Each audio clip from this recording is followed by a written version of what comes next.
правим ремонт на 10 апартамента. Елате да видите дали сме добри майстори, приятели. Както виждате, работиме още от потъмно. Първи апартамент, ето, готови сме с окачения таван. Че има скрито осветление.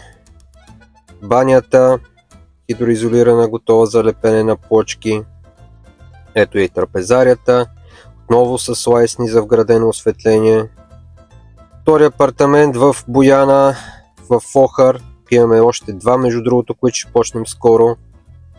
Тук сме започнали да лепим плочки, паковали, действаме. И ето в Бистрица, огромния апартамент. Баните са готови, окачените тавани са готови, започнахме да шпакловаме. Тук имаме и леки промени по електрото, които трябва да довършим. Общо взето, доста приятен апартамент. Облепили сме банята, за да не се цапа. Тя е готова. Изградихме една каминка.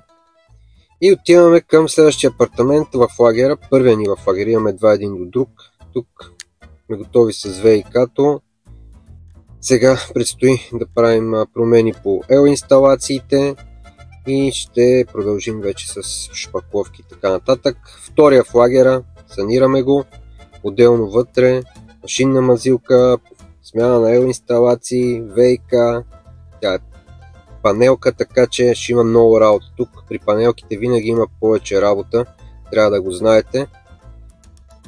И сега сме в Люлин, тук е един нов апартамент, готови сме с ВИК-то, започнали сме с картона на куфарите, също един доста дизайнерски и приятен апартамент, който предстои да види бял свят.